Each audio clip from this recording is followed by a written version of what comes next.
guest lecture series organized by our placement cell and our beloved Kavita ma'am. Now I would like to request Kavita ma'am to share her thoughts with us this fine evening. Ma'am, over to you. Thank you, Preeti. Preeti is a place former Meenu man. And now we have decided that whenever we are coming up with this campus to corporate guest lecture series, slowly and gradually the place former team are going to take it over because I believe they are the strength of the any B schools while taking other placement things to be taken together. So having said so, I'm very happy. It is my pride and privilege to welcome Meenu Min on our virtual campus guest lecture series under the theme of Campus to Corporate Guest Lectures on the topic of effective resume writing. As we all know that resume plays a very crucial role for any management students to get into the placement. Similarly, but how your resume should be built up, what are the do's and don'ts in regards to making an effective resume, how you should make your resume more attractive to the recruiters and the professionals who would like to invite for an interview. I think when I think of getting this topic to be distributed or getting this topic to be thought of, I could never ever thought of any other person than Meenu Bhatia ma'am.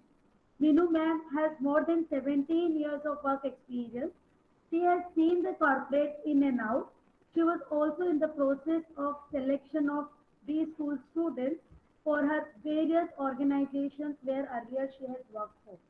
Now she is leading the very prestigious brands who are working a lot in regards to making students employable and helping them to get the live projects and internship into various organizations. That is YUGMA. So I believe that today's session is not going to be very, very fruitful and beneficial in terms of effective resume writing, but it is also going to be very, very useful for all the students who wants to be more employable and professionals to present themselves into the corporate. I welcome Meenu ma'am once again, and I request Preeti to give Madam's brief introduction for our audience.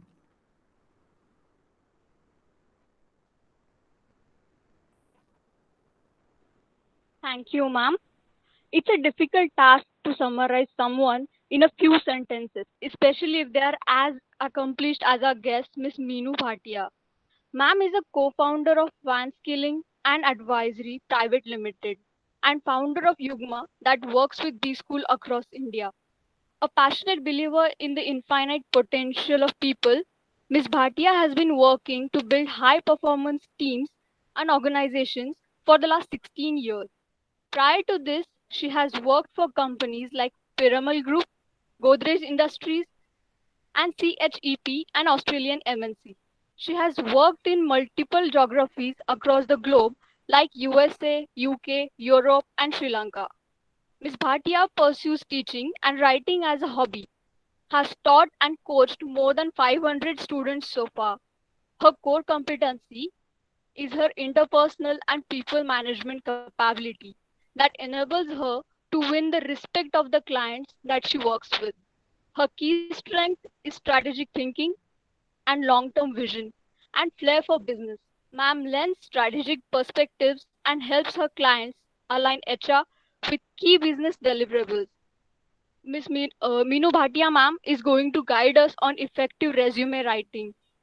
I'm sure we all are very eager and excited. So without taking any more time, I request Miss Meenu Bhatia ma'am to guide us through this session. Over to you, ma'am.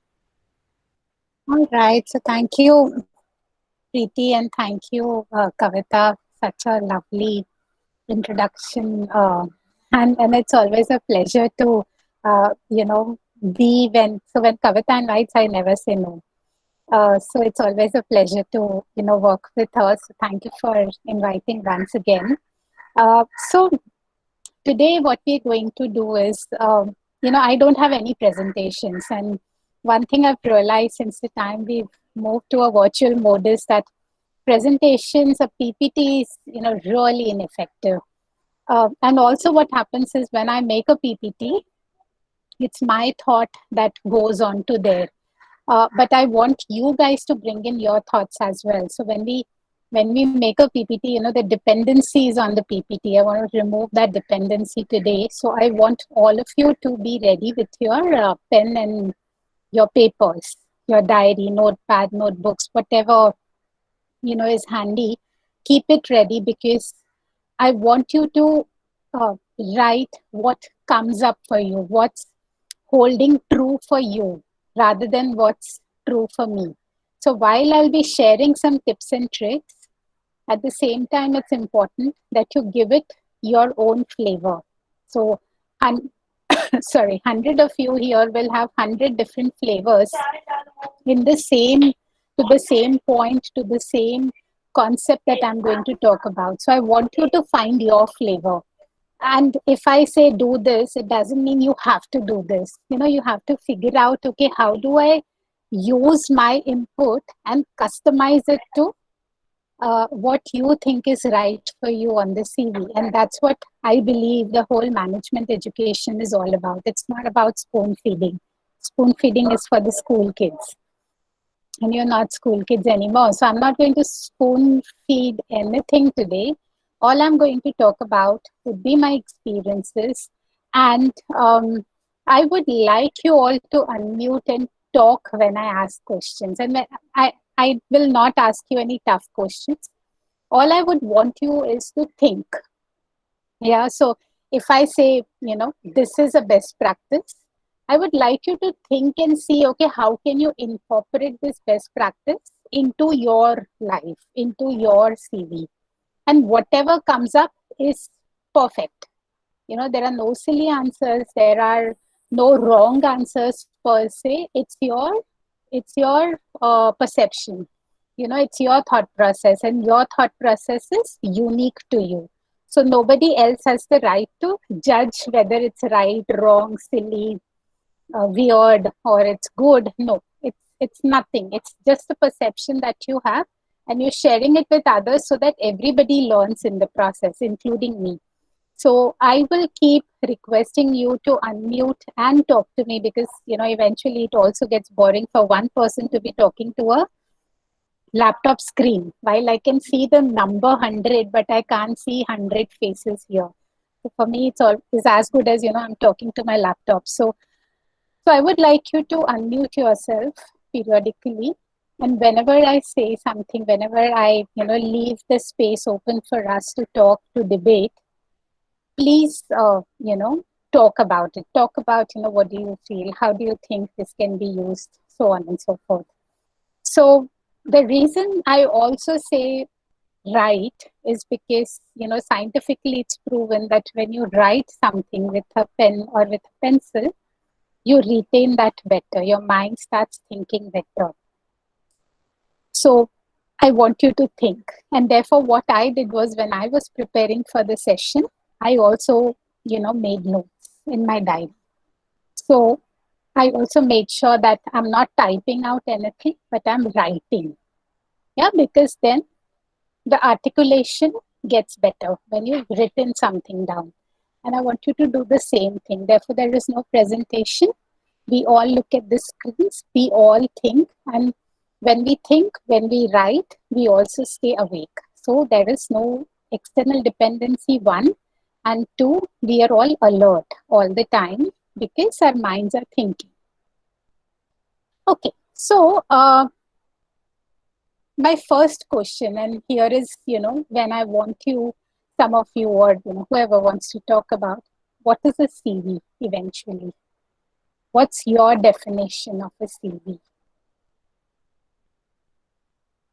What comes to your mind when I say a word CV or a resume or a Ma'am, I have. biodata? Yes, please. Ma'am, can I?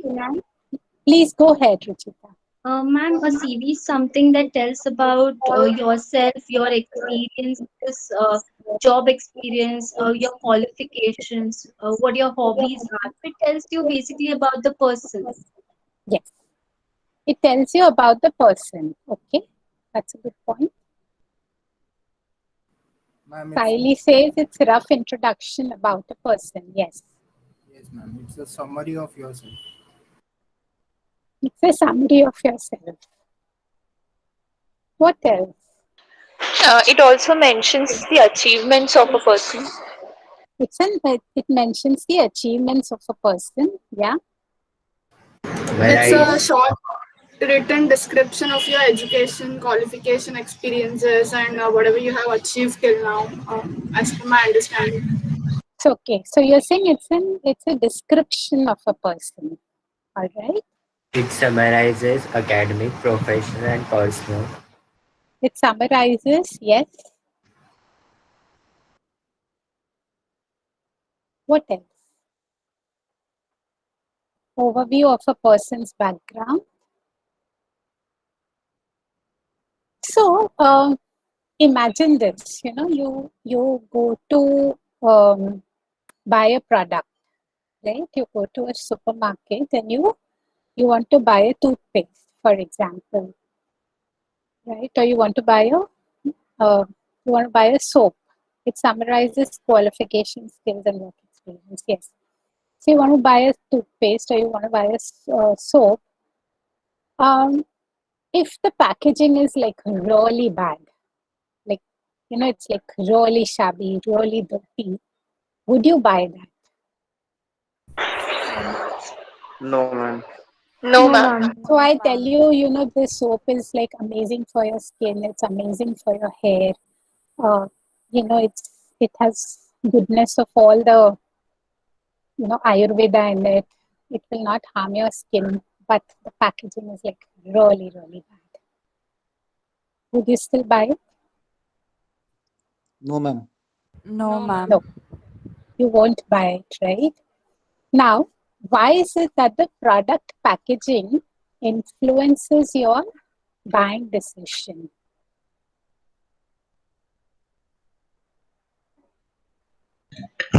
Ma'am, because it is not Creates an attractive. appeal about it.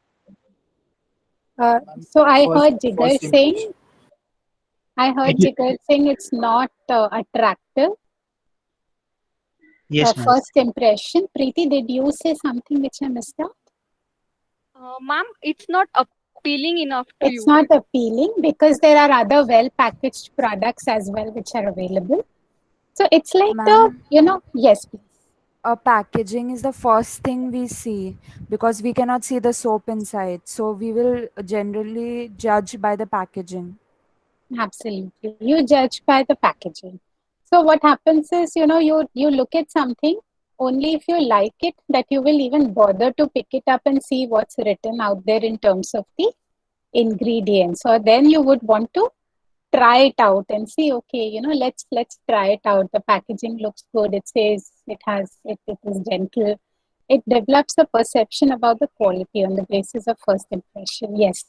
So you basically pick up a product only by looking at the packaging. Now, how do you go back to the product? What's the buying decision cycle? What influences the buying process? the quality, the quantity. Yeah. So first you look at the packaging. Yeah. Then you Price. Price. yeah, pricing. Yeah. Okay.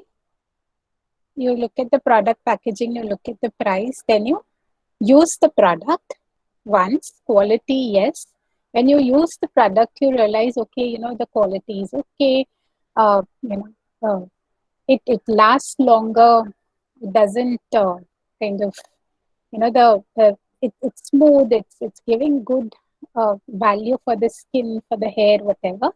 And then you do a repeat buy.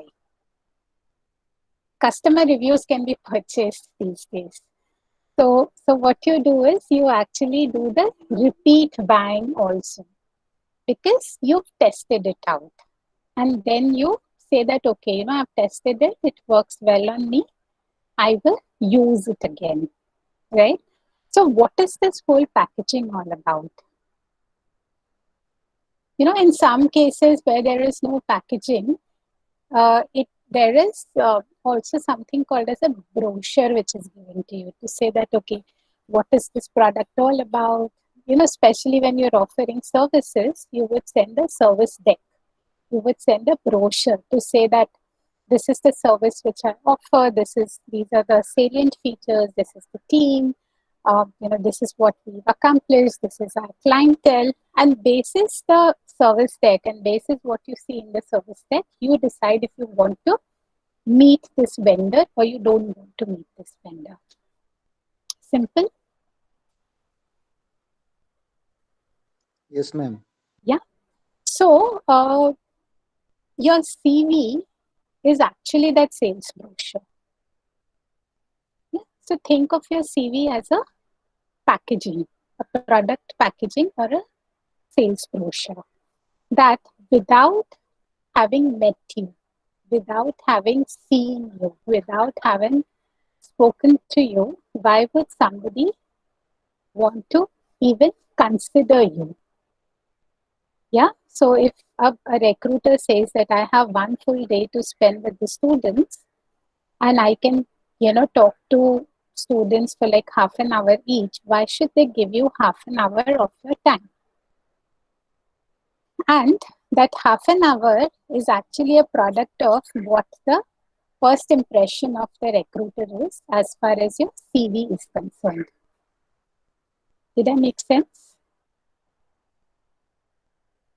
Yes, ma'am. Yeah? Yes, ma'am. Yes, ma'am. So what we're going to do today is we're going to look at your CV not just from the placements perspective or from your summer internship perspective, but from your careers perspective, right? So that's the philosophy that we've always followed, even, when we work on different areas with other students from other colleges. It's always about the fact that you are not here for 2 years only. You are here for 2 years because you are actually designing your journey ahead. These 2 years is a boot camp. It's not the end. It's just the beginning of the journey. So this boot camp is going to prepare you for the careers ahead. Therefore, what you do in these 2 years, the learnings that we're going to acquire in these 2 years is going to help you massively in the years ahead. Therefore, the learning has to be not for these 2 years, but for the years ahead. So, what we're actually going to do today is to look at what is the CV all about. How can you make the CV compelling, not just for now, but for 30, 40 years that you're going to work in the future. Are you going to you may decide to run your own enterprises someday, and then, you still need a profile, right? So what is it that you're going to talk about in your profile or on your CV so that you're able to look at your career from that length of, the number of years. Okay. Now, assuming this is a sales brochure, it's a brochure that you are handing out to a potential customer, who's a potential recruiter, basically. So what should this paper consist of? So let me take a pause and first seek your views. What do you think this paper should consist of? Assuming it's a sales brochure. Ma'am, your skills. Skills, yes. Your education qualities. Education. Achievements. Ma'am, achievements. Your best aspects. Your Best aspects. Best aspects. Overall academic education. Your co-curricular activities. Co-curricular activities. Okay.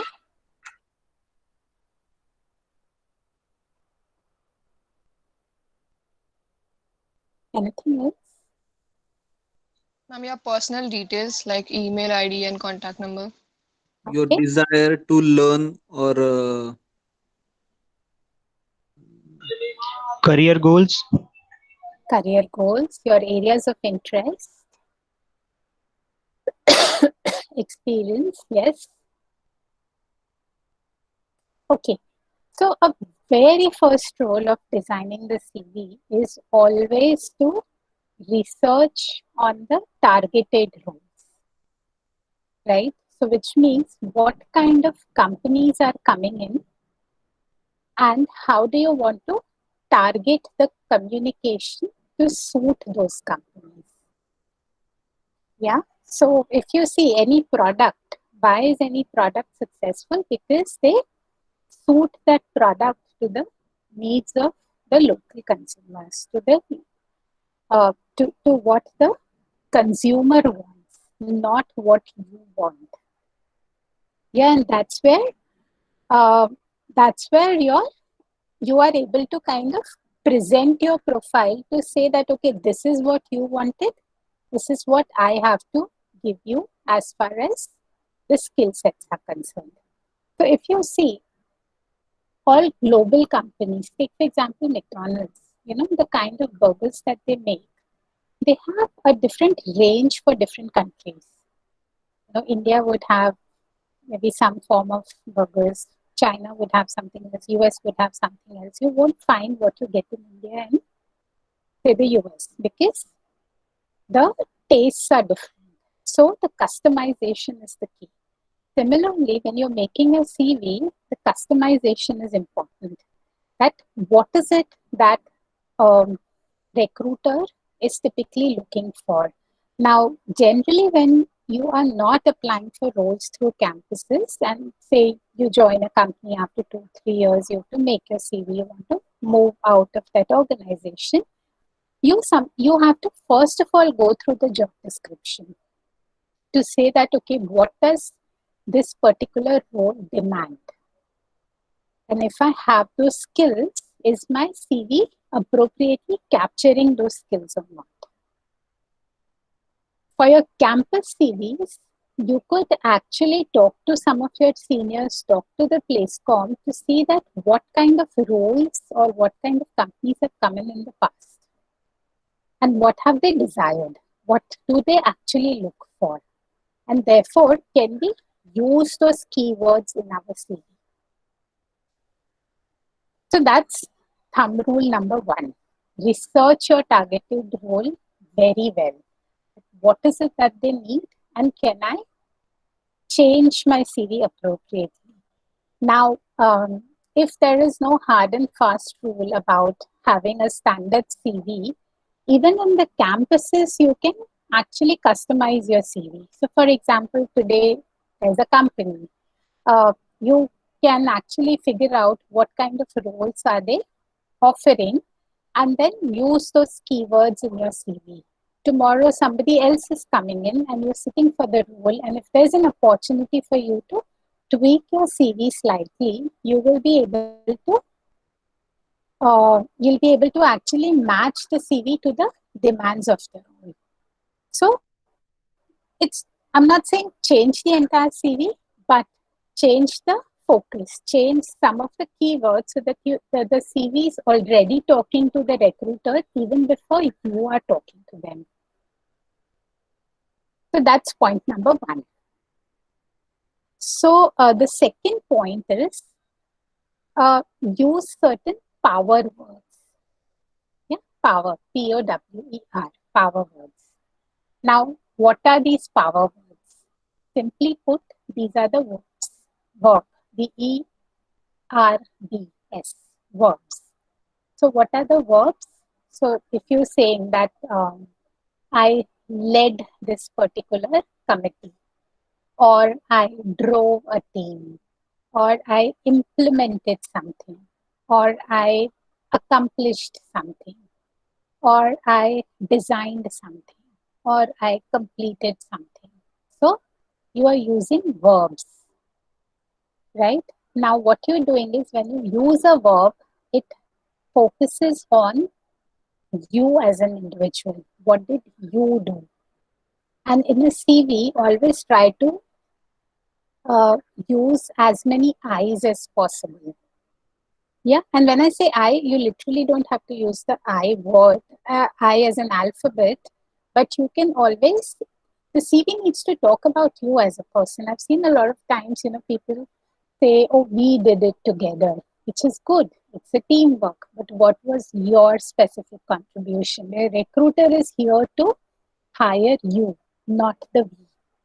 So you have to tell them what was your contribution in the team. So you have to use those power verbs, power words. I accomplished this task in 7 days, which was 3 days lesser than the average, just as an example. Or I led the team of 50 people, or I raised funds to the extent of 50,000 rupees, or I implemented a new system for recording attendance. I'm just giving examples. So you have to keep using these power verbs so that you are able to kind of show the recruiter what have you done. And these are your achievements. So another thing which you want to notice here is we're not talking about the activities here only. So when you are writing in your CV, it's not important to say I was a part of something. So it's like I was a part of the team that organized cultural festival. So what? There were thousands of other people who were a part of it. You have to talk about your contribution out there. How did the team benefit from your inclusion? You have to talk about that. Being a part doesn't make any sense to a recruiter. What makes sense to the recruiter is what did you actually do by being a part of that committee. So talk about those action words. Move away from activities and talk about the outcomes. Any thoughts, anything that you want to ask me at this stage?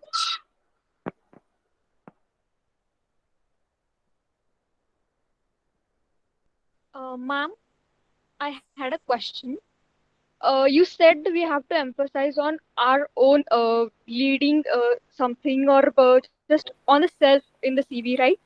But most of the times it gets difficult to talk about yourself in a boasting way. It might come across as an arrogant person. So how do we See, balance that? yes. So see, if you don't talk about yourself, who else will? Right? So it's your product. So if you are not talking about, if you're not confident about your own product, then nobody else can sell it, right? So just think of it as a product that you are selling. So when you talk about, you know, just as an example, take any toothpaste. When they talk about the toothpaste, what do they talk about? See, look at any advertisement. What do they actually talk about? The product and the contents. Be more specific. Take any example. What do they talk about? They talk about like they are the best in the market. And they talk about why we should buy them. Yeah. So 99.9% germs. Yeah, killing 99.9% germs. How many of you actually saw that Seba made advertisement? It still goes on. It's on a lot of these billboards outside. Seba made. Yes, ma'am, we saw that. Ruchika. Yeah. What was it talking about? Was it an arrogant ad, or what was it actually talking about? The comparison between them and the other HUL brands, that how they have the right contents and how their competitors are basically just fooling the people. Yeah. So they could have easily said that my product is the best. So why did they go out and say that because they have that pH content of whatever, some level up, and our pH content is lesser than that, therefore we are better. Why did they have to take the names? Was that arrogant? As a consumer, what did you think about it? Yes, Amrita. They want to reduce the competitors' sales. They want to By saying, reduce, yeah. But as a consumer, what do you think about it? When you saw the ad for the first time, what came up for you? What did you notice? Ma'am, we get a lower opinion of the brand they are comparing themselves with. You got the lower opinion of the brand they compared themselves with. On what basis? Ma'am, they portrayed themselves as a very bold and courageous brand who would stand for the customer safety than be scared of the competition. Okay. And I also saw somebody saying arrogance. Okay, that's fair.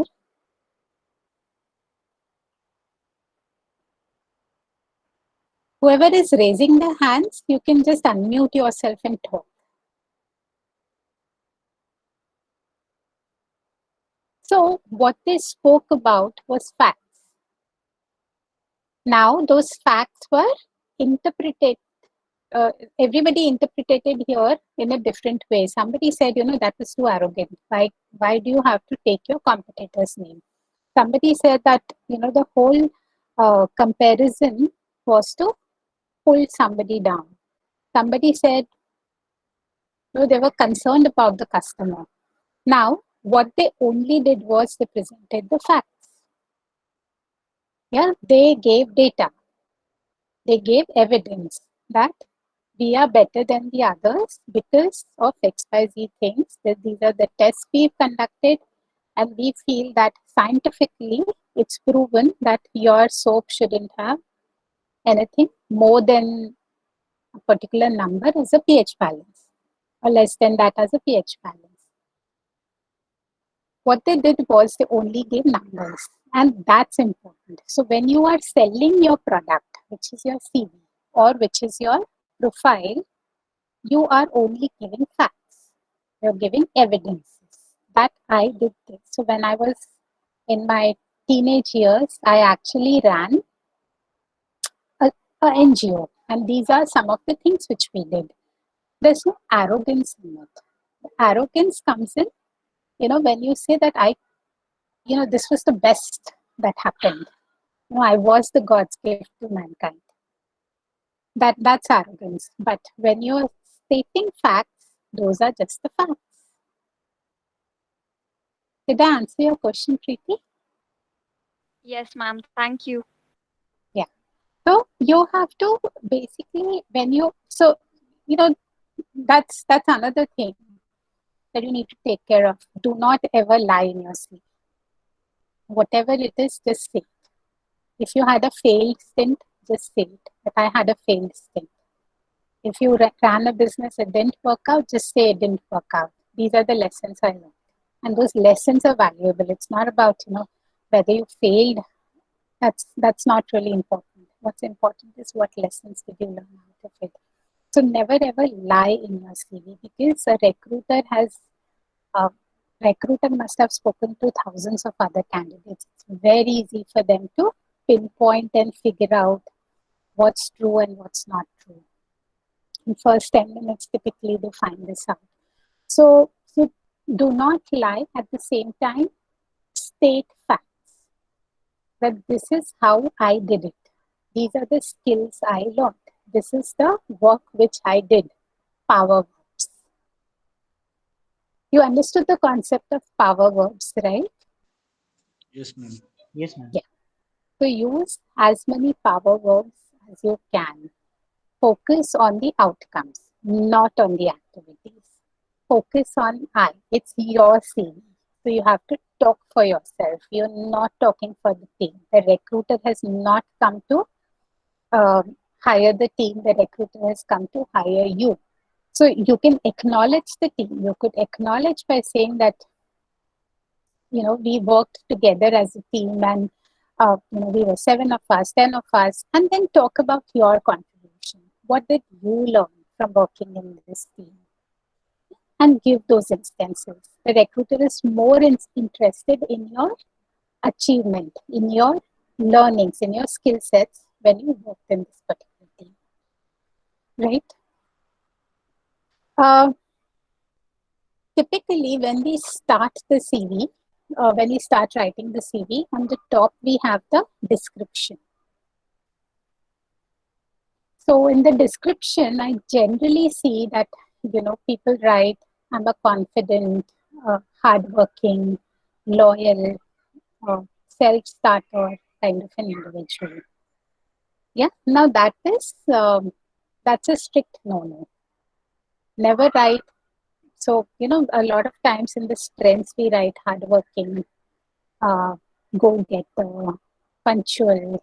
These are given things. If you don't do this, then you shouldn't be where you are right now. This is given. This is expected. This is the uh, least, uh, thing which it's kind of taken for granted. कि इतना तो करना ही है आपको, ये सब तो आना ही चाहिए. इसके ऊपर क्या आता है? That's when you kind of work a compelling statement of purpose. Yeah, so what's the statement of purpose? So if you have work experience, always say that in my past work, in my work experience that I've had, these are the skills that I have gained, and I aim to utilize these skills in a fast-growing organization. Or if you do not have work experience, then you talk about what skills have you generally gained in your career, in your life so far, be it in your graduation, be it in your college, be it now.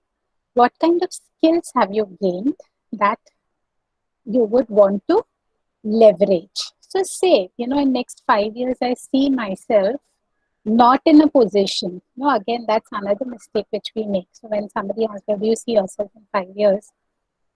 It's not about saying, I want to become a manager, I want to become, the CEO of a company, or I want to be in your place. A lot of times people say that, but it's not about where do you want to be in the hierarchy. It's about where do you see yourself going. How have you grown in these 5 years that we are talking about? So if there are questions around where do you see yourself in 5 years, it's always good to say that I've acquired these skills. In next 5 years, I should have worked on some opportunities that would help me sharpen these skills further. Yeah. So it's all about skills. So when you, in your first line on the CV, when you say that, I am this one.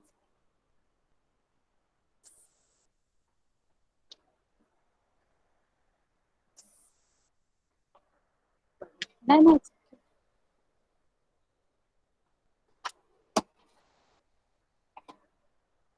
Yeah. So when you actually say that I'm a confident, enthusiastic, hardworking individual, it's like given that you will be like that. Instead, you can actually customize it. You can actually make it unique to you by saying that I am, in my academic career, for example, I have worked on these skills in the first year of my college or in my last 3 or 4 years of graduation. I have worked on these skills, and now I would love to work in organizations where I could leverage those skills. Now, those skills are not, being confident or being honest or being hardworking. Those skills are, again, your power verbs. So look at those situations where your power verbs are coming out of. So if you say that, okay, I have led a team of, say, individuals who did the beach cleaning, just as an example. So lead is a power verb, and you want to say that, okay, I've picked up this skill in my past. Now I want to leverage it further. I want to learn more about it and put it down in your mission statement or that brief description when you start. Now, one thing, people keep asking that, or even as a recruiter, I saw that. So when I used to go for campus recruitments in my corporate stints, I used to see if I had to meet like say 20 students or 40 students, all 40 CVs used to look the same. Even the words, even the brief descriptors on the top, they all used to look the same. One, because the college also prescribes a format in which you should present your CV in. and that's perfectly okay, but the content can't be the same. So make sure that you are bringing in your uniqueness in the process. Yeah, so even if the format is the same, that's perfectly okay. The uniqueness that you bring in is how you use these power verbs, how you use the content to describe what you've done. Make sense? Yes, ma'am. Any thoughts, questions so far?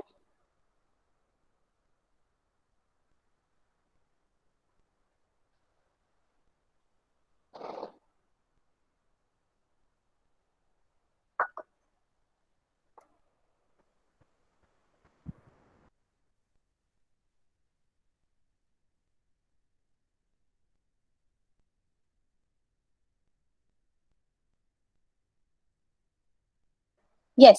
Any thoughts, any comments, questions? Was this like something new to you? You want to learn more about power verbs or your descriptors and um, how do you craft those descriptors? Feel free to ask those questions. Yeah, ma'am. Ma'am, can you explain more about description, Yes, descripting? yes. So when Like you, yeah, one of sorry, examples, like you can tell one or two examples. yes.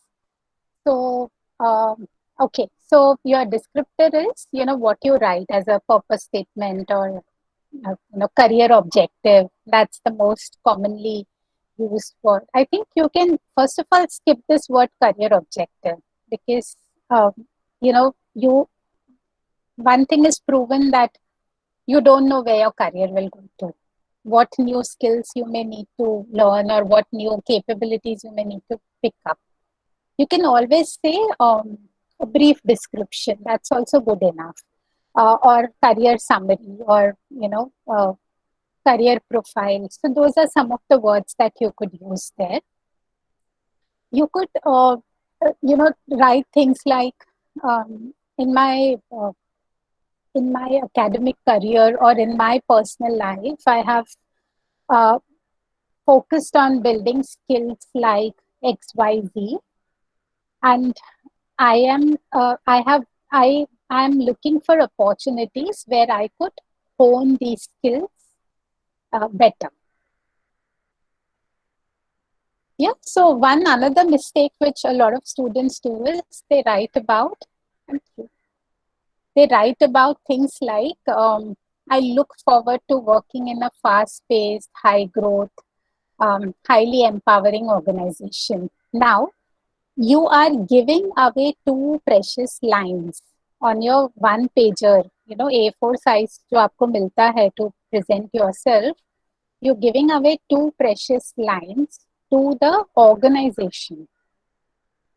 The organization has to be fast paced, it has to be, empowering, it has to be this, it has to be that. You're giving away those lines. It's a precious real estate that you're giving away. The CV is not about the organization. The CV is about you. So therefore, you have to say, what have I acquired that I want to leverage? So you have to change that perspective and say it's about me. So you can always talk about your skills to say that I have acquired these skills and I would love to work in an organization that leverages it appropriately. Now, another thing, it's an interview tip. You can actually lead the recruiter to ask you questions that you would want to answer. And how do you do that? By putting all the right things in your CV. So suppose you say that I have acquired skills like, leading, networking, or managing teams, and I would want to leverage those. Now, as soon as the recruiter sees this, first question they would ask is, okay, give me an example. Where did you lead the team? What challenges did you face? How did you resolve conflicts? Now, what's happening is what you write on the CV in bold, it will capture recruiters' attention and they would ask you those questions. So if you want them to ask you questions on managing teams, write that. If you want them to ask you questions on managing conflicts, write, say that I'm skilled at managing conflicts, and then be ready to give them those situations that where did you manage a conflict? How did you manage it? What happened? Did you fail? If you failed, what lessons did you learn? So the idea is draw recruiters' attention towards things on your CV that you want to talk about more. And that way you can lead the recruiter to ask you questions that are important for you. So your purpose statement is like, the first, assume the recruiter only has 30 seconds because, वो लोग 10 colleges में जाते हैं, उनके पास हजारों CVs आते हैं. They can't go through each and every CV at length. They will not read every single word on it. But at the same time, you need to make sure your CV is updated, your CV is perfect. And you need to make sure your CV is crisp enough to mention what's important to you and what's important from a role standpoint. So when you are writing this out, when your brief description is crisp, it's like the first line is good. You hooked recruiter towards your CV, and then the recruiter will be forced to go through all the other parts as well. So your first paragraph has to be impactful, and your first paragraph typically is the profile descriptor. So in the profile descriptor, like I mentioned, you can talk about, in my career or in my life so far, I have focused on building XYZ skills, and I am now looking forward to develop those in the future organization. Always start with what you have and then say what kind of organization you want. The mistake we make is we do it the other way around. We say in the organization, I want XYZ things, but we don't talk about, it's like this, wo sab chahiye, but I don't know what I have to give in return. So you have to first talk about what is it that you have to give and then say, okay, buy my. That's what the advertisements also do, right? So they would first say why my product is so special, and then they would say that, okay, buy. They won't even tell you to buy. They will just say, this is, what I am, and this is my soap is better than everybody else because it's clinically proven, it's suggested by dermatologists, XYZ things. Factual data, and it says, this is me, right, with facts. Any questions here?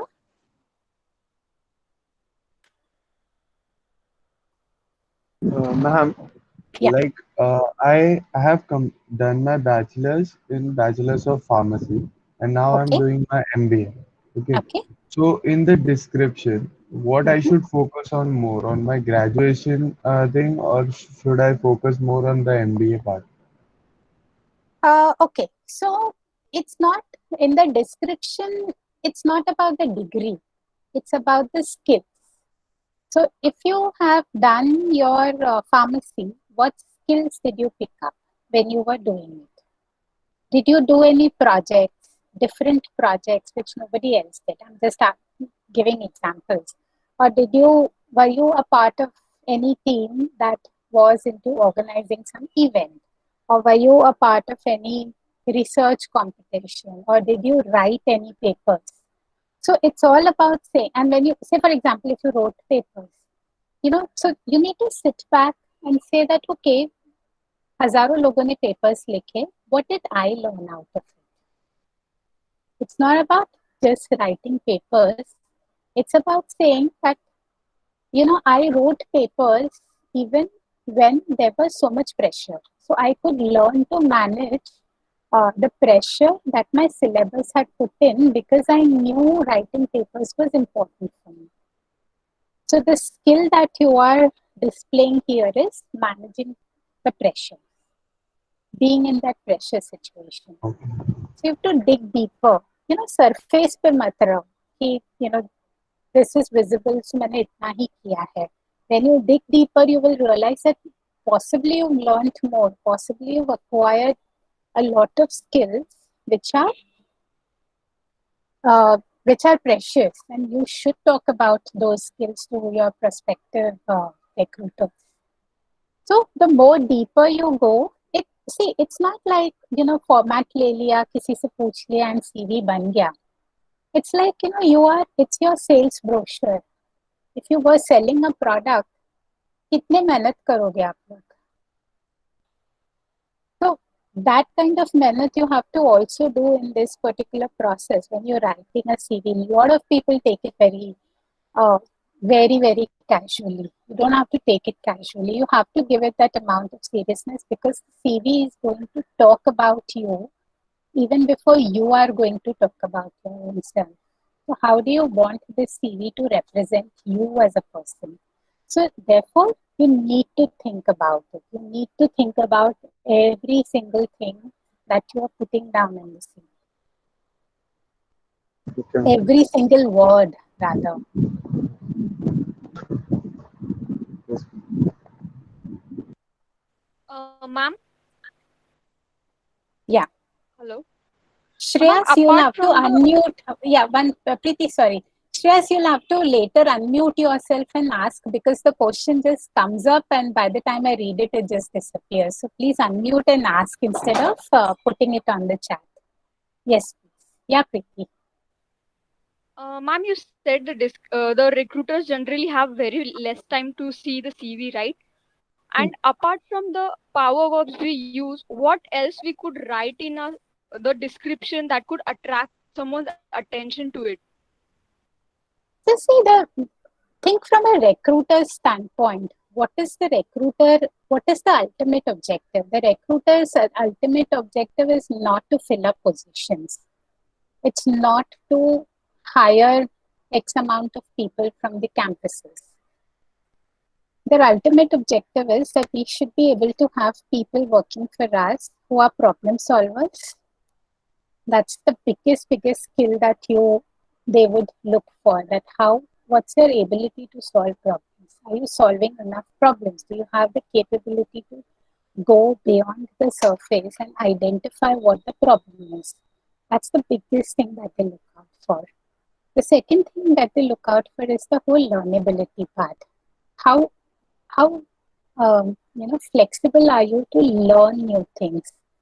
How can you thrive in high pressure environment? How do you network with other people? How do you go out of your way to figure out something if the information is not available to you? Now, these are some of the skills that they look for. So for them, when they meet you, they're evaluating you on these skills. So sometimes they may ask you questions around your syllabus. Now that only for them, it's like, okay, you know the basics. But अगर 100% interview है, तो 100 में से only 30-40% is about what you learn in the college. 60% is about how ready are you for the corporate. They don't expect you to know everything that a person with 5-6 years of experience would know, but they want to know how ready are you. So that's why I keep telling students that please do as many live projects as you can, because that's how the readiness will come in. That's how you would know what is it that corporates expect, how are things done. You will get into the groove of it. So in the description, when you have that experience of working on projects, working on research papers, working on interesting assignments, that you'll be able to write a compelling proposition. Similarly, when you say write that I worked on 5 live projects and these were the projects and these were the outcomes I achieved, it immediately catches the recruiter's attention that you've done the work. It's like university says that you need to do your summers, but you've gone beyond the university's ask and you've actually done things to add into your own skill sets, skill repository. So that's a big win for the for a candidate because the recruiter knows that, okay, you are not comfortable in this status quo. You're not comfortable in the ask. You're going beyond what is needed and you're doing more than what is needed. So those are the things that they look for in the CV. Now, having said that, sometimes, for some recruiters, it's only about the fact that you've done 5 live projects. They would not want to go into the details ki kya kiya, kyun kiya, kaise mila. No, they are just happy looking at the fact that when nobody expected you to do projects, you still went out of your way to do it. You might say, I participated in a case study competition, but I didn't win. That's fine. What were your learnings? Yeah.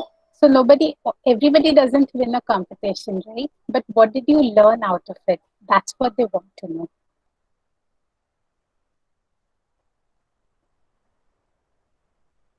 Preeti, did I answer your question? Yes, ma'am.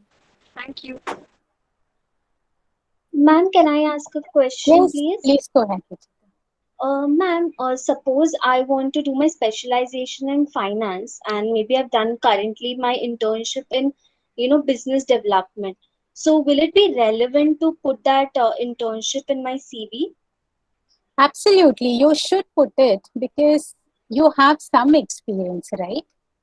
Yes. So at least there is some experience that you could talk about now. Another thing which you should do, which will be helpful to you from your CV perspective, is that, say, for example, okay, there are 2 ways. So in your summers, say you got an opportunity in business development. Let's put it, still simply. You got an opportunity with one of the banks to sell credit cards. Okay, simple. But you know that you want to specialize in finance. Now, there are 2 things that you could do. One is you do a second summers, and second summers is possible, wherein while you're also selling credit cards, you're also working with some other small organization or a big organization, whatever, helping them put something together as far as your finance understanding is concerned. That's one. So second summers is definitely good because it gives the recruiter also that opportunity to understand that, okay, you're going beyond, you want to learn, you're not like and especially this year, last year I saw a lot of students doing that because they were working from home, so they had that 3-4 hours extra which they saved because there was no travel, and a lot of people did second summers. That's one thing. The second thing that you could do is, say, within HDFC Bank, you can actually learn that how are the processes done. So, for example, if you're selling credit cards, how does it impact the business? What are the margins how do they earn money? And that's one question which everybody should learn. Wherever you are working, where's the money coming from in the business? So you sell me a credit card saying ki free hai le lo. There is no annual fees. But why is HDFC selling that? If it's free, where are they getting the money from? So that's a very big learning that one could get. That where is the money coming from in the business? So irrespective of who you are, if you're an HR student, you're a marketing student, you're a finance student, this is one question that you need to understand wherever you are working for, either for your summers or for your live projects. Understand where's the money coming from in the business. So these are the 2 approaches that you could follow. So what happens is when you talk to the recruiter, you'll be able to show your understanding that, okay, while I just sold the credit cards, but I understood the entire mechanism behind it. That, how HDFC makes money out of these credit cards. What are the different scenarios in which they make money out of these credit cards? Or you could say, I did the second summers, and in the second summers, I did this project.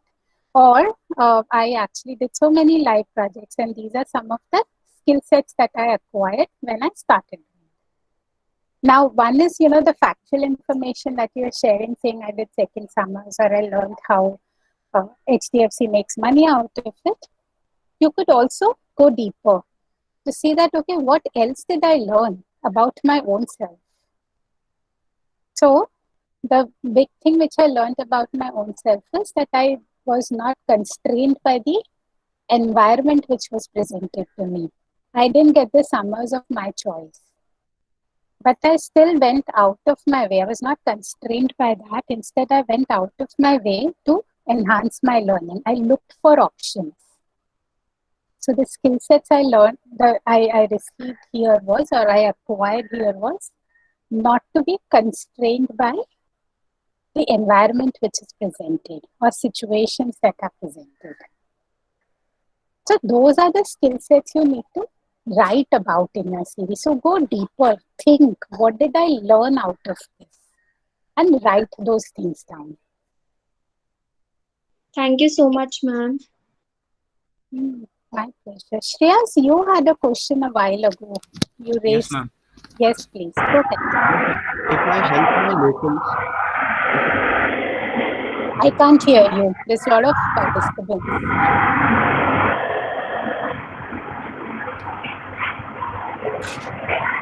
Sorry, who's asking the question? Is it Shreyas yes, or is ma'am. it Mayur? Shreyas, ma'am.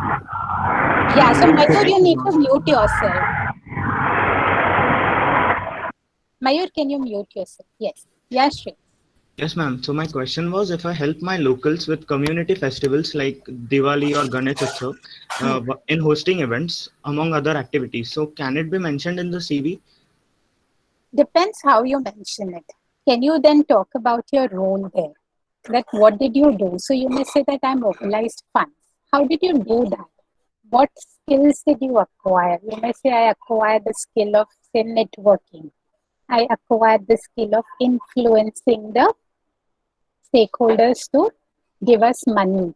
Or you may say that, okay, I managed the event. So I understood how different variables play up when we are planning the project. It's a project management, right? Even if you, for example, organize a Ganpati festival, it's a project management. You have to make sure the sound system is okay. You have to make sure, food and prasad is organized in time.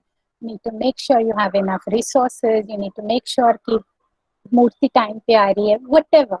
It's all project management. So you need to then talk about your project management capabilities and how did you manage it. While it's a team effort, you need to sit back and reflect on what was your contribution in the whole process.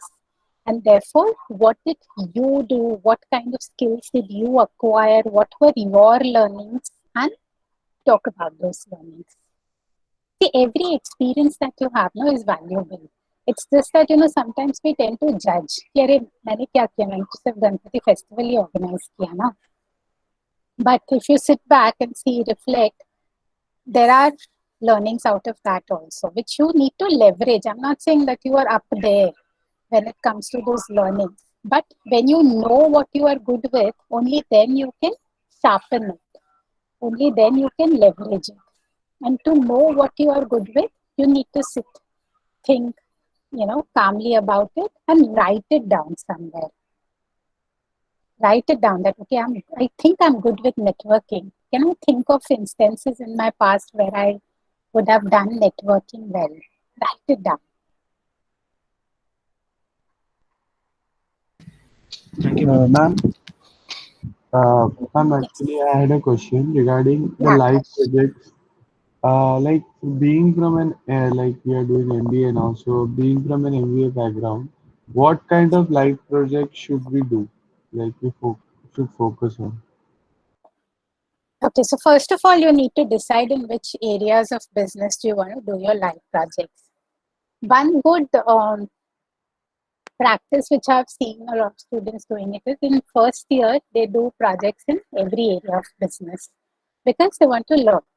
And there's no harm, because if you want to specialize in finance, no harm in doing a project in HR, a live project in HR, because you get to understand the people side of the organization, right? Or for example, if you want to do marketing, no harm in doing finance. In fact, everybody should do a project in finance once at least, because you get to know the business better. Whether you're HR, marketing, finance, you've got to know the business better. So Do those projects, look for those opportunities. Even if it's a 4 weeks project, just take it up. If it's a startup, please go ahead and take it up. If it's a growing company, don't think about the brand there.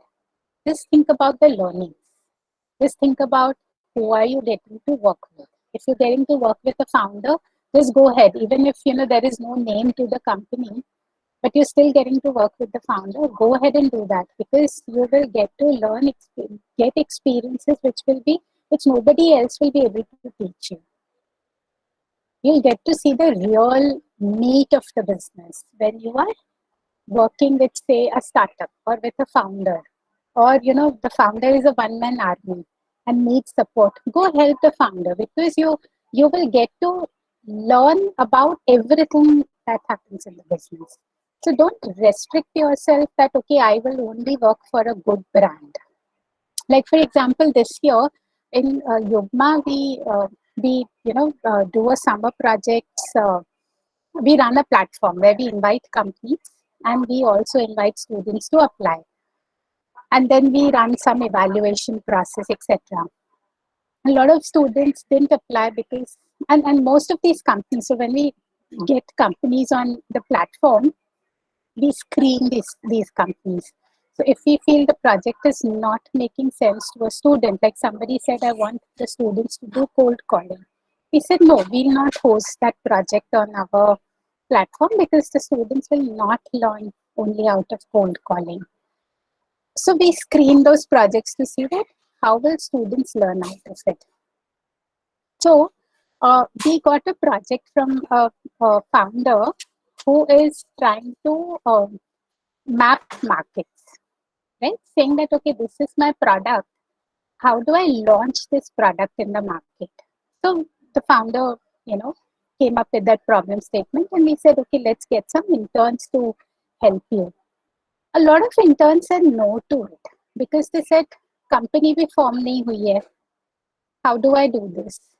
Now, it's not about company form hui hai ki nahi. Project is well defined. You have to map the markets. Because I have a product, I have a service in mind, I need to take it out in the market, and I want to map. I want to do the SWOT analysis of the market. Imagine the kind of learnings which those set of students missed out on. Instead, the students chose to pick some other project which was with a very large brand, but all they did was actually making reports, creating Excel sheets, and doing some data analysis. Now you're sitting in the front of computer and you're making Excel sheets, vis-a-vis you're actually going to the market to understand how the market is, to understand the consumer behavior, to understand whether this product will work, not work. If it will not work, what are the reasons it will not work? What is the competition threat? So it's not, I'm re-emphasizing on this, it's not about the brand. It's about who you are working with and what potential learnings can you acquire. See, you are not in this game to get good placements. You are in this game to get good careers. And if you do, say, a SWOT analysis, like in this case, imagine the learning, the perspective building, the confidence that you would acquire the next time you're asked to understand the market. You understood the trick. कि next time आप मुझे बोलो market mapping कैसे करना है, I know how to do it. ये product को replace करके कोई और product दे दो, I know how to do it. That's the kind of confidence that you need to build in. And that comes in only when you identify the projects which will help you in your career. So only use two benchmarks, only use two yardsticks. Who are you working with and what are you working on? A lot of times, and I had seen this in my career. In fact, in one of the organizations, I scrapped the whole summer internship process only because I realized the mentors are not giving enough time to the mentees. वो excitement में आके students को बुला लेते हैं, but they don't give them time. And I feel that's the biggest disservice that we can do to a student by not giving them time and not mentoring them. So I scrapped the whole process for a year. I think if you're seeing that, okay, when you work closely with the founder and the founder is giving you that time to, because it's the founder's interest, in this case, the founder is a one-man army, company भी नहीं बनी है, सिर्फ idea है, it's on paper, you're actually getting to learn so much more because you are working directly with the founder. Founder का भी interest है to make sure that you do a good job because he or she is placing all the bets on you. Eventually, the company was formed. Eventually, the product went out to the market. But in this case, it was the student community who made all the difference. So, because they chose that right opportunity, it's like how angel investors are.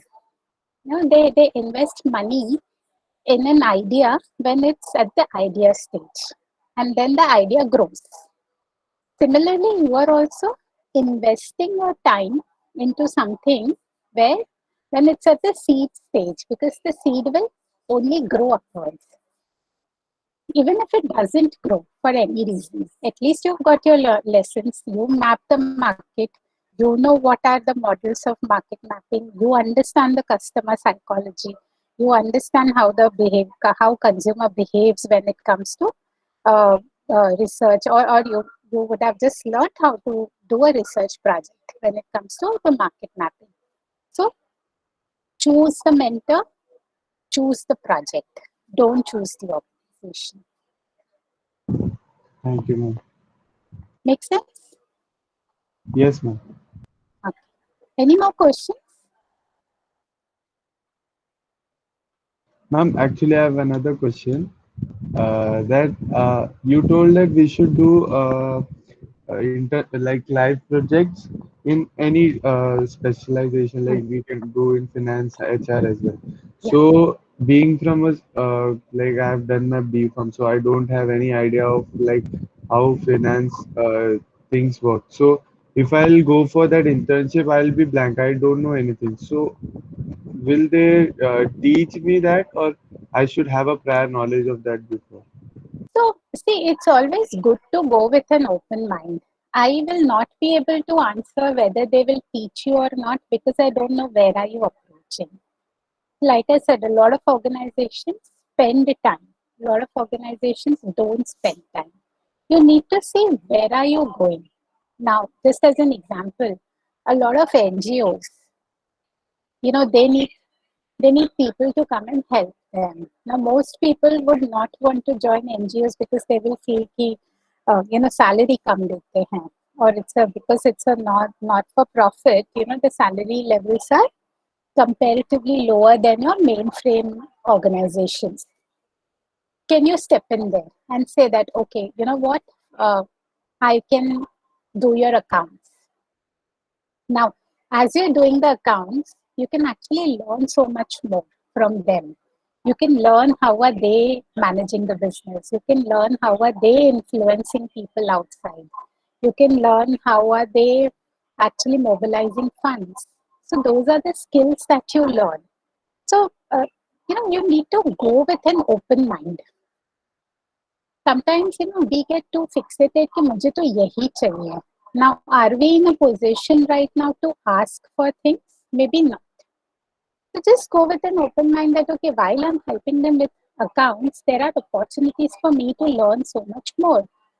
In fact, these 2 years, unfortunately, the kind of mindsets that I'm seeing these days is when we talk to so many students across the country, it's like students come in with that sense of entitlement that because I've entered MBA or college, I should get minimum 5 lakhs ka salary or minimum 6 lakhs ka salary.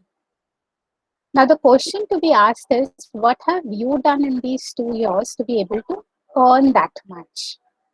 Nobody is going to give you that salary only because you entered the MBA college. You entered the MBA college because you qualified for that standard of evaluation.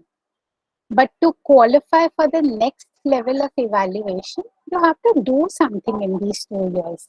And in these 2 years, these 2 years are all about investing in yourself. It's all about saying, what kind of different experiences can I get? What kind of different experiences can I gather?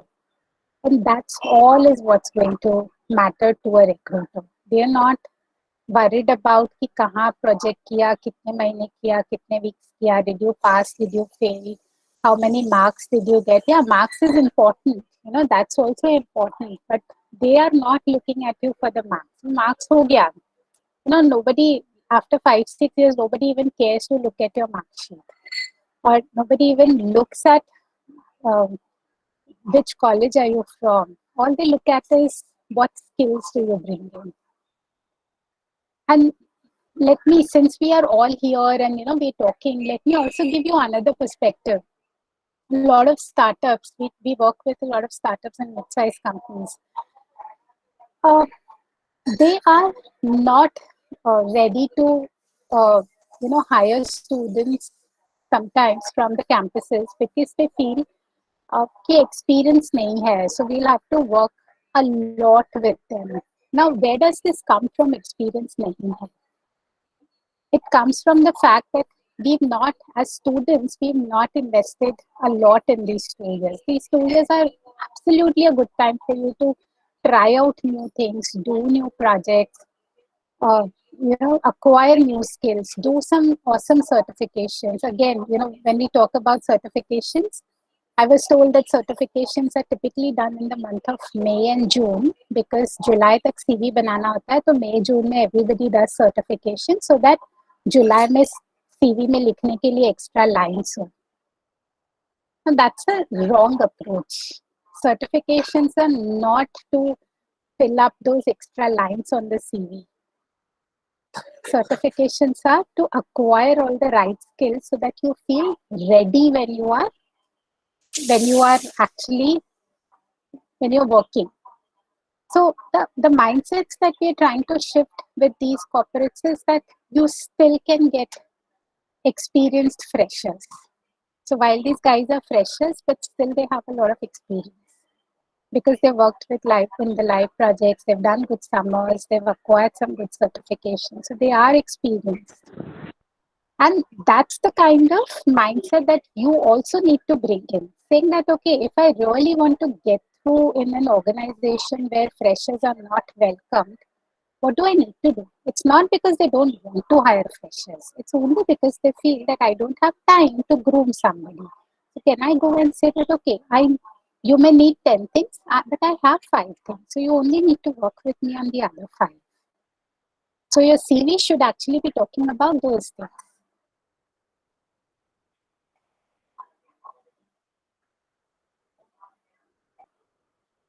Thank you. See, it's all mindset. It's absolutely just a mindset thing. It's not about anything else. It's about that attitude that okay, these 2 years I'm going to invest like no other year so far. Meenu ma'am, I have a question. Nowadays, the modern resume has been come up a lot. So I wanted to ask you that whether video resume has any good impression related for corporate. And can you suggest the B schools also wherein we may ask students to make their video resume and share with the recruiters? Yeah, so see, eventually, whatever medium you use, at end of the day, you need to focus on the content of it. Be it video resume, be it paper resume. It's just a mode of talking, right? So you need to focus on the content part of it. कि अगर आप video resume बना देते हो तो उसमें क्या content जाएगा? अगर आप paper resume बनाते हो तो उसमें क्या content जाएगा?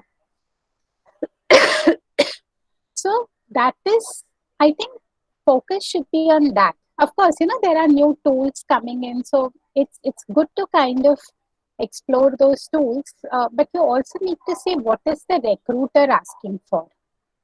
So if you think you want to make 2 sets of CVs, one is a paper CV and one is the video CV. Make both and ask the recruiter, what would you prefer? Would you prefer a video one or would you prefer the paper one? Because again, some recruiters would still prefer the paper one over video one, because video would, it's like video means you have to go through the whole thing. Paper is like right in front of you, you can just glance through. So it all depends on the recruiter, what is it that they want. No harm in exploring these tools, but again, content is important.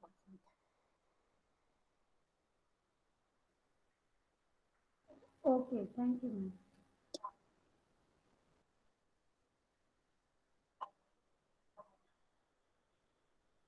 Any other questions? So see, sometimes you also have like certain hobbies. Like I was meeting somebody who was a very good painter. Now she didn't have experience, and she actually said that, okay, what do I write? And I said, okay, what have you learned from painting?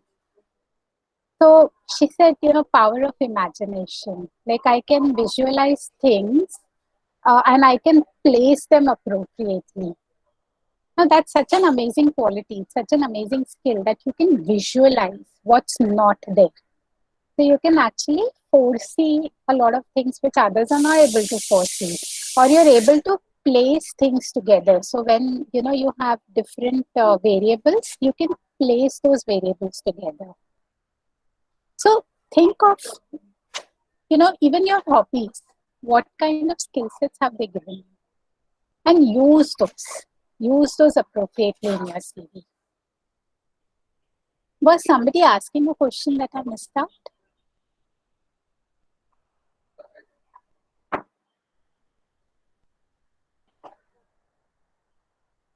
So, when I was working in the US, so the place where I used to live, there was an Indian restaurant close by.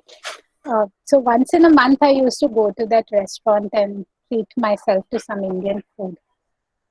And there was this girl who always used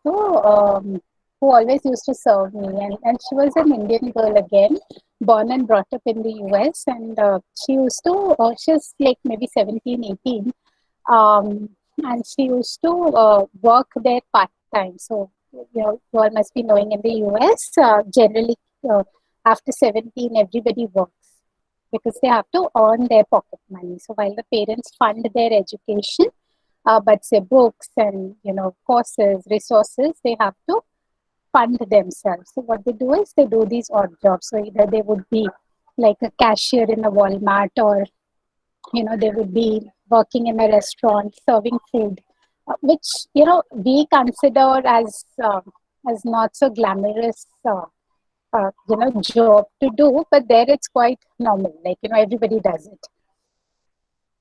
So, once it so happened that she approached me, and because I used to see her quite often, she asked me that can I help her, put her CV together, because she is applying for some role in the campus with some professors. So she said that, okay, I want to apply for this role and I want to put my CV together. So can you help me?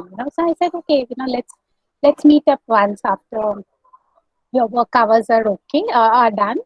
And you tell me what have you learned so far.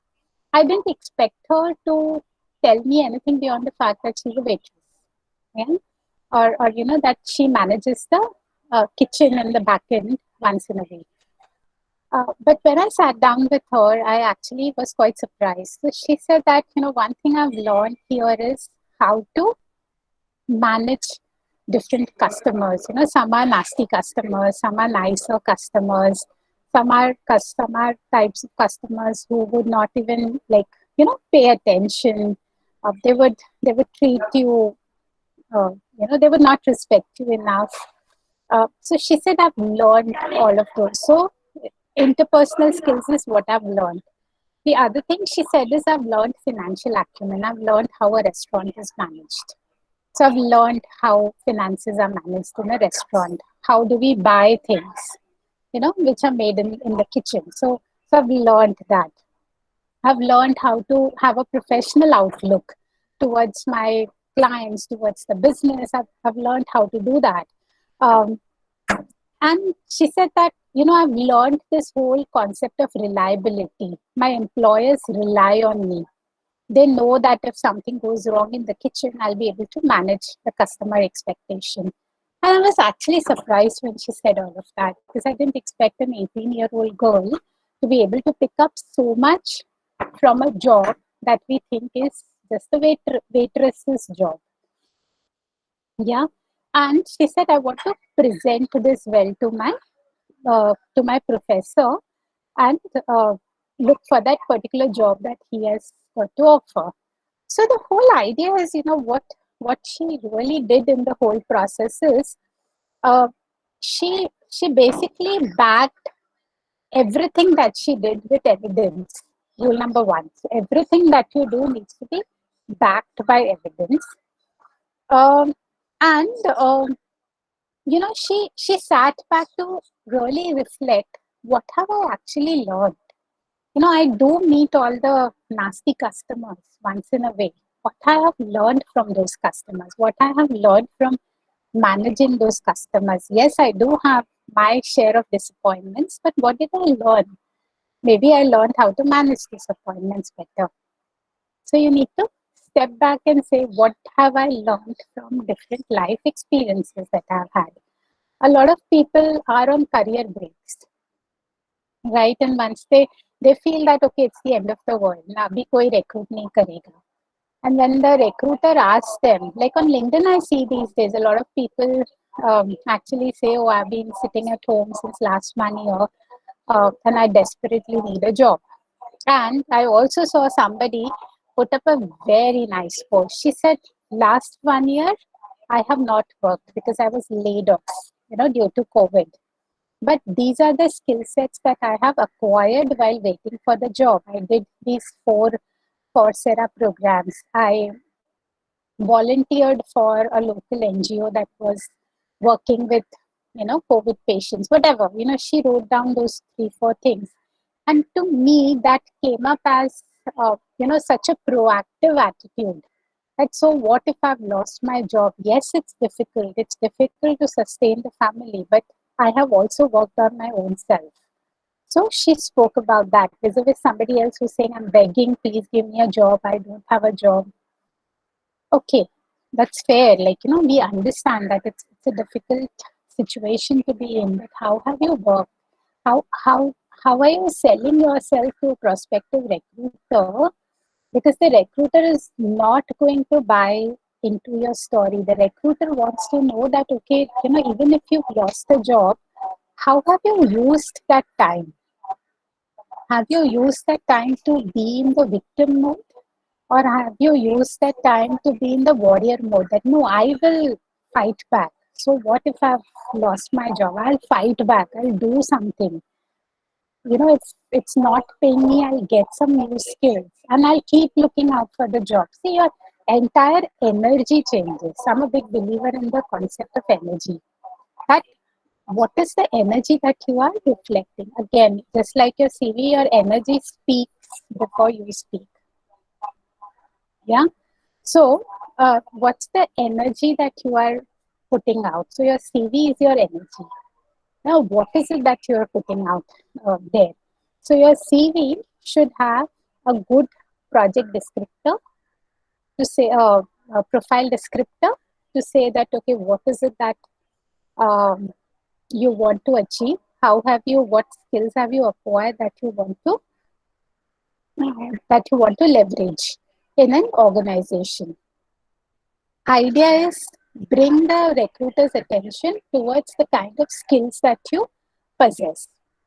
Then you can talk about your projects, right? So your projects could be like, what kind of projects have you done? What kind of assignments have you done? What kind of volunteering experience you've had? Even like, I know for a fact that, some people have said that I was a housewife. So I was on a career break. I was a housewife. But even as a housewife, I have gained project management skills because, managing a house is like managing a project. So I have become much more competent when it comes to managing tasks. So So there was this lady who was giving this example saying that, I create my to-do lists. I create, a tracker. Like, for example, if I want to buy vegetables, I've planned it that every Sunday I would do that. Or if I want to, get my, ensure that, I have some reading time, I make sure that I request somebody in the home to take care of the baby. Just give me a second, please.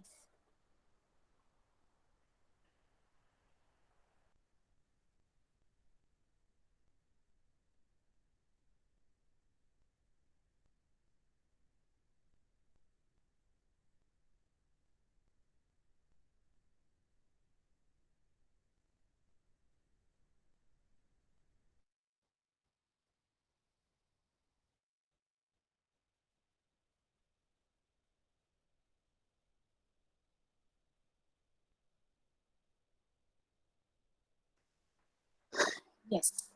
So, what it tells me is that, this person is a good planner. Right. Can you hear me? Yes, ma'am. Yeah, perfect. So, it tells me that the person is a good planner because she can plan the schedule well. So, even if she's at home, she's planning the schedule very well. So, there is no experience which would have not given you any skill. So even if somebody has taken a break, there are still things that you can portray if you have used that break period appropriately. Like I was talking to somebody, and this girl said that she took a break for 1 year because she just wanted to travel. And when she came back, she's actually finding it difficult to convince the recruiters that she just chose to take a break. Now in India, that's unheard of. In other countries, people work for 6 months and they take 6 months off. Pre-COVID times, of course. But uh, she was finding it difficult. And, as we were discussing about skills, as we were discussing about, she must have acquired so many skills of working, of meeting people who were not from the same culture. And that's one of the biggest skills the corporates today desire because they work globally. So you should know how to talk to, say, somebody sitting in Japan. I'm just taking an example, or somebody sitting in a different geography altogether. How do you communicate with such people?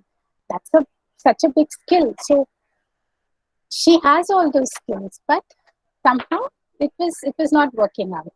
So my whole point is, when you're drafting your CV, sit back. Don't just copy it from anybody else. Don't just say that, next 10 minutes mein mera CV ban jayega. You need to at least give it its due. You need to respect that piece of paper and say that this is how my CV should look like. Is the CV representing me? Do I believe that I have these skills and those skills are now on the CV? So those are some of the questions that you or answers that you need to provide for yourself.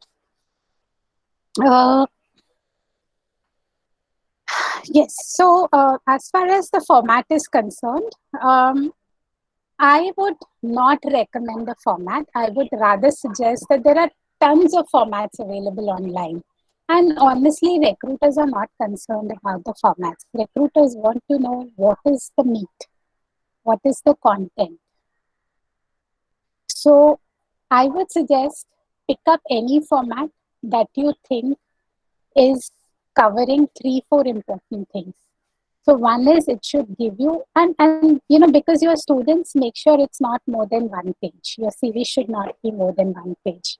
In fact, I even tell a lot of experienced people that, even your 15, 16 years of experience can be captured in one page. So don't go out of your way to write or to fill pages. It's not a college examination or school examination that you need to fill pages.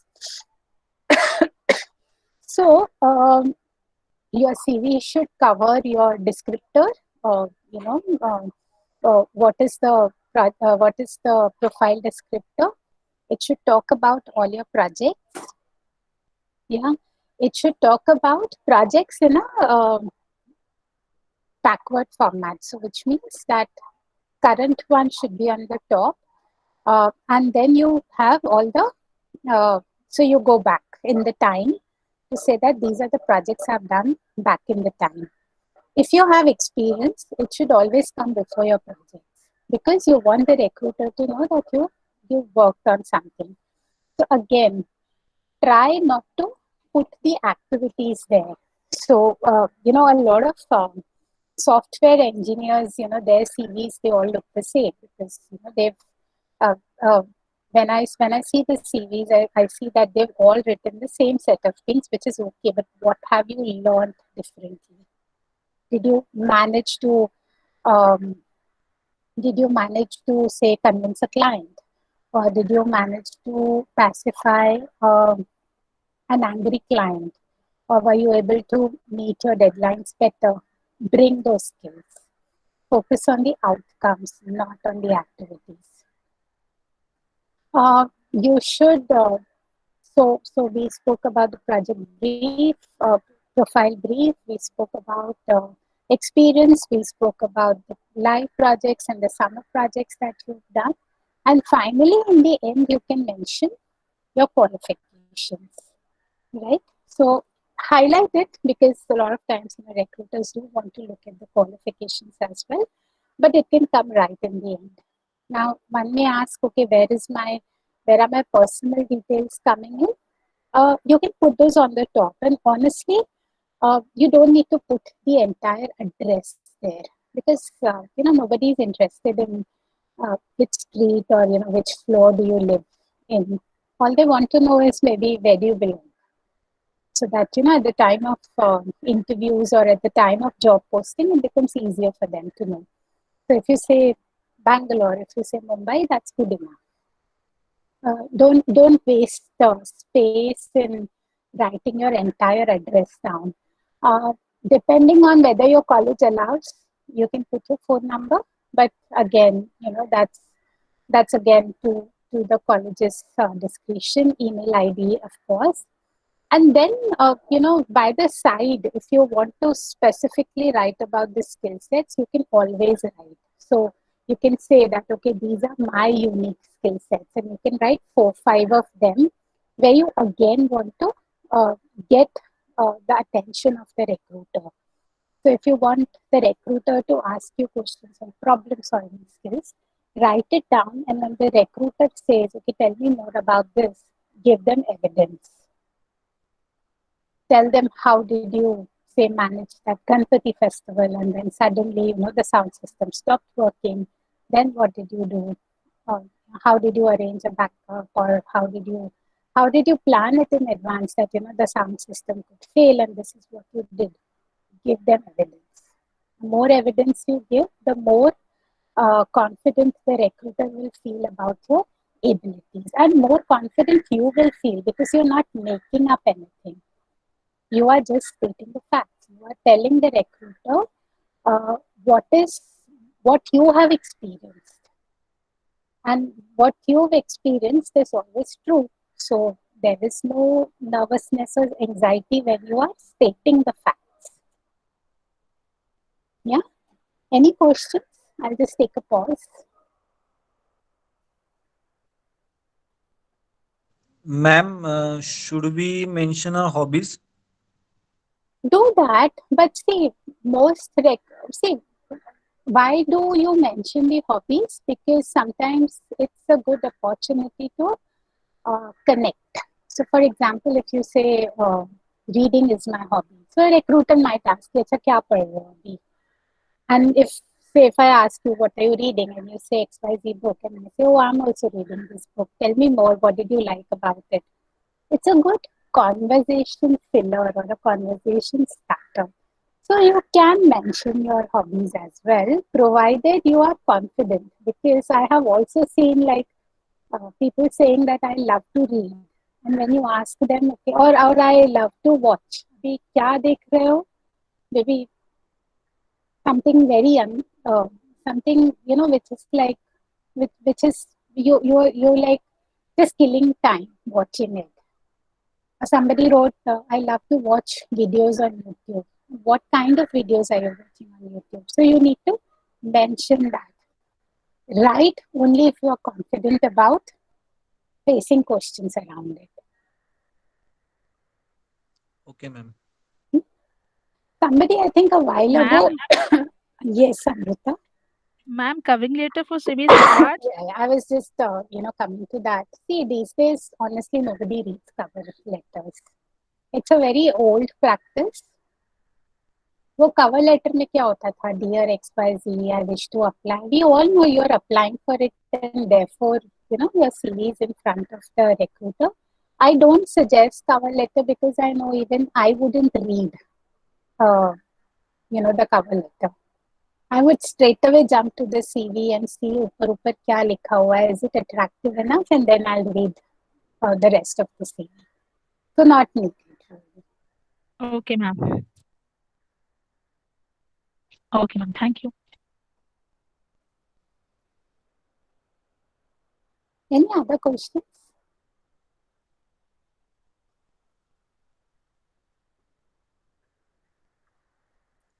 Ma'am, can I ask one thing? It's Yes. not related to the CV, but the content. मतलब, interviewer might ask me, I've done my mechanical engineering and now I'm switching to finance.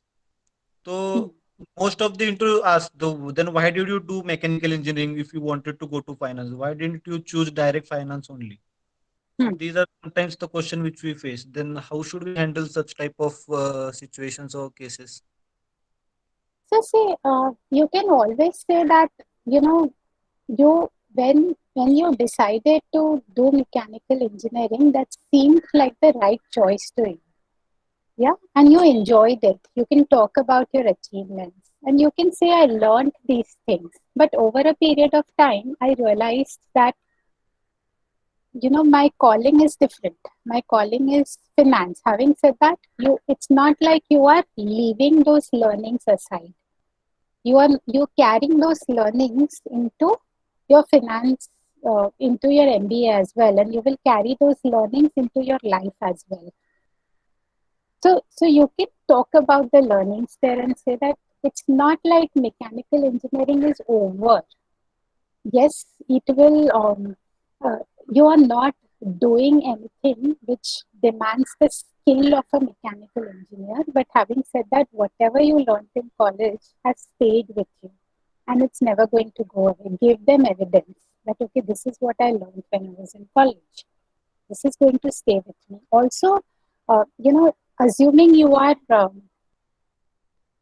say, applying for a manufacturing company, right? You can always say that because I've learned mechanical engineering, I understand, the shop floor better. And believe me, like even now when I see people and meet people, the business understanding is so disappointing. So people think if I've taken finance or I've become HR or I've taken marketing, I don't need to understand about other fields. I don't need to understand business. And that's such a sad state because people don't trust you then. People think कि ये तो सिर्फ HR ही आता है तो इनको सिर्फ HR ही देना है. But when you actually go and meet with a business fellow, what do you talk? For that you need to learn about the business. So you can always say that okay, because I know mechanical engineering, I understand shop floor better, and therefore, as a finance person, I'll be able to appreciate business better. I'll be able to appreciate, manufacturing better, which is the core for the business. Manufacturing से ही पैसा आ रहा है ना. So as a finance person, I'll be able to appreciate it. So you need to integrate these learnings. You don't need to, throw away anything per se. Okay, ma'am. Thank you, ma'am. Is that a convincing answer for you? Yeah, ma'am. Yeah, ma'am. Totally, ma'am.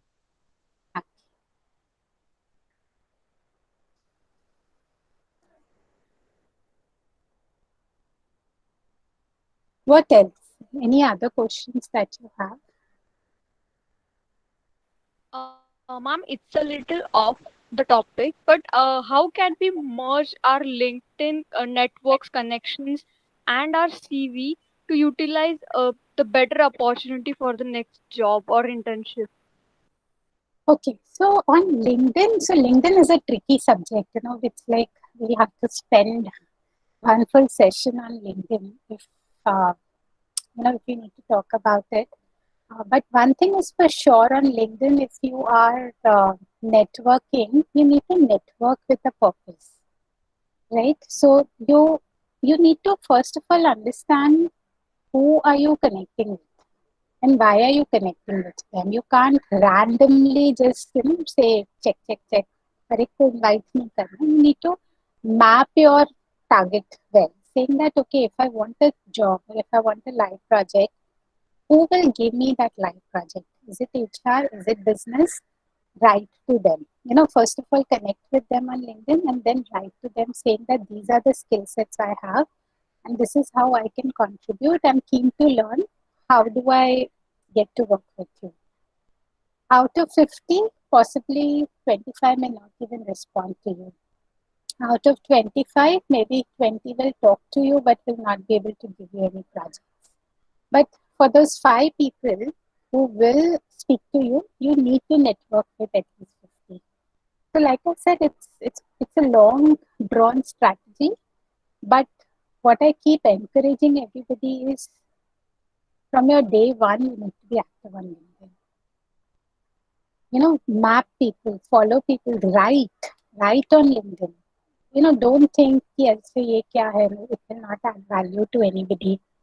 We all can add value in some or the other format, but you need to have that consistency. You need to write every day or every week. You should say that I'm going to publish some article, or I will just share an article and write my views on it. I don't need to create something from the scratch.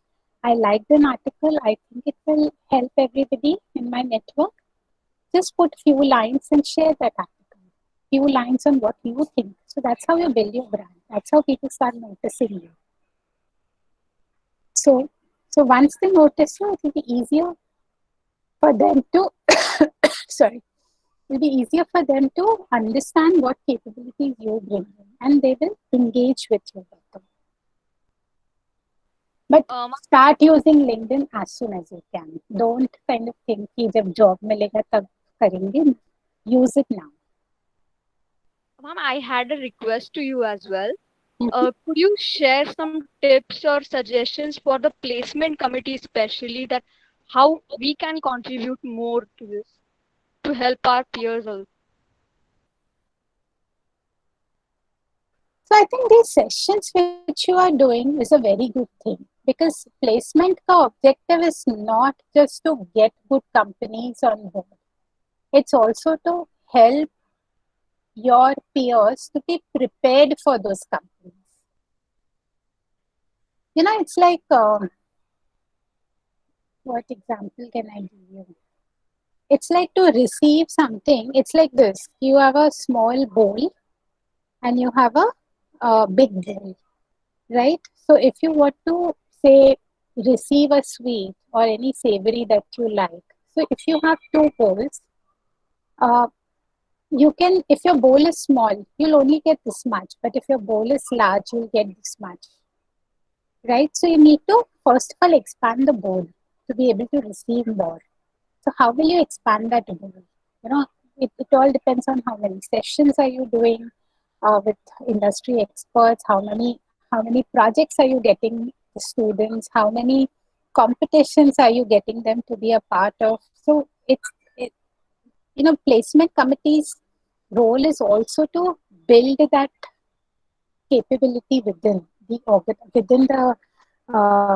college, so that students are ready for more. And once they are ready for more, then it becomes easier for you to go out and sell and say that, okay, my product is so awesome. It's not about even saying buy it. You're just saying my product is awesome. People will buy it. And why is it awesome? What is the differentiator? So I think work internally first before you try to sort things out externally. In fact, I was talking to some other placecom, and I was actually telling them that your placecom should have 2 parts to it. One part should be about the internal capability building. The second part should be about networking with other companies and bringing them, on the campus. So you're showing the companies that, okay, what kind of amazing product that you have that you want to uh, present? Why should a company come to you? Is the question you need to ask yourself as a placement committee. And what are you doing about it? Okay, ma'am. We'll definitely work on that. Thank you so much. My pleasure. So see, when you are selling something to a potential recruiter, you're not selling them your CV alone. You're not selling them your skills alone. You're selling them your potential. And even the recruiter, when they are hiring you, they're not hiring you for now. They're hiring you for 5 years down the line. So in your CV, when you're able to show that potential, the recruiter will get interested in your profile. And how do you show the potential? By saying that what have you done in the past? What skills have you acquired in the past? What capabilities have you acquired? What kind of people have you worked with? And that kind of gives that confidence to the recruiter that yes, the student can be groomed into a bigger individual, can become a leader in the future because they've done so much work already on themselves. So sell your potential. Don't just sell your CV to the recruiter.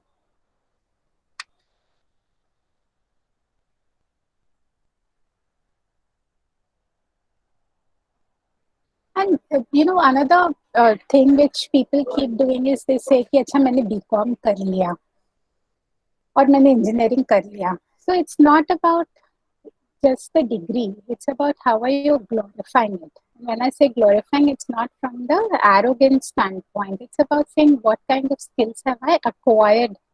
So even if I did BCom, if I worked on projects, if I have volunteered for projects, or if I've taught somebody that okay how to convert those complex terms into simple solutions, those skills are valuable because even in the corporate world, you will see that there are always complexities.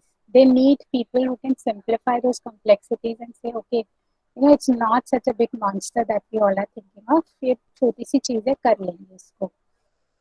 So they're looking out for those attitudes. So therefore, you need to focus and say that, okay, what skills do I want to be known for? And present those skills. So glorify your academics by searching for those skills that you acquired.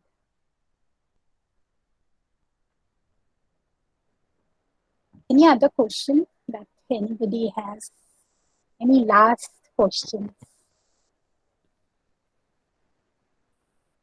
Did this help you? I know it was not about what CV should you present. It was more about what should go into it. But I think it's important that you put the right energy in creating the CV. Yes, ma'am. It was very helpful, and we'll surely now update our CVs and we'll post it again. The changes which should be made. Yes. I think resume writing is such a topic. The more you talk, it is less. And every time there is a scope for students to keep on improving about its quality, about its style, etc. So we all know that today recruiters are not meeting students at a physical level. So definitely, what I believe that resume is nothing but it is the persona of a student, of a person who is applying for a job. So I hope that whatever Madam has shared with all of you, it's going to be implemented with all of you while writing your resume. And with this, ma'am, if there will be any more questions, I will email it to you, and I'm sure Yes, please. students will be in touch with you. So Sure. now we are officially at the end of closing the session. However, the meeting is not going to be end just after logging out of this 2 hour session. So anybody would like to connect with ma'am, as you all are aware that YUGMA has already initiated a program wherein they are helping students to get their summer internship. And as an institute, we were also very lucky and fortunate that our students were also considered and given a chance where directly or indirectly, YUGMA is going to be a part of your life. And similarly, Meenu Men's association with us also. Since it has been more than 9 years, I mean around 9 years, I have got connected with Meenu Ma'am. And it's just not a connect. Have got a connection now. And this connection is beyond our relationship. It is the Kalkesh Dinesh Modi Institute. So somewhere I think this is how all students should need to build up their rapport while being with organizations and while building up their future career path ahead. Now I request Sheetal, my place comer, to deliver the vote of thanks. Yes, ma'am. Good evening, everyone. I, Sheetal Tiwari, on behalf of the placement officer, Kavita ma'am, and the entire class, would like to thank our speaker, Ms. Meenu Bhatia, for enlightening us with her knowledge. Today's session was full of knowledge and interesting things. It gave us a deep insight into the topic and also revealed how we can improve our resume. There were certain points mentioned by Meenu ma'am which I would like to highlight. Uh, I will surely remember this point that CV is like a packaging for us, and better the packaging, better will be our demand. Then, ma'am also mentioned how we can customize our CV slightly before the company approaches us. So it will basically increase our chances for being recruited. Then, ma'am also mentioned how we can make use of power verbs in our resume. Then also our resume should make use of more I and less of we. Ma'am also shared her personal experiences. So I'm sure that all this precious knowledge will help us rectifying in a resume and as well as it will help us in the near future. Once again, I would like to thank Ms. Meenu for taking out time from your busy schedule, ma'am, and sharing your knowledge with us. I would also like to thank our placement officer, Ms. Kavita, ma'am, for organizing the session and inviting Ms. Meenu Bhatia to conduct it. Lastly, I would like to thank all my classmates for being present over here and paying keen attention and learning. I would like to end my speech here. Thank you, ma'am. Thank you so much. Ma'am, I had a request if all the students can start their camera so we can take a quick snap, ma'am. Okay. So please accept Sheetal's request. Please all of you kindly on your camera so that we may click the pictures and you all may get flaunt on your LinkedIn profile. Sachin or Shubham, can you take a snap, please? Yes, the snap has been taken. Thank you. Thank you so much, guys. Thank All you, right. ma'am. I end Bye. the meeting. Yeah, yeah. Thank you, ma'am. Thanks. Bye. Sorry, Thank you, ma'am. Thank you, ma'am. ma'am. Thank you, ma'am. Thank you, ma'am.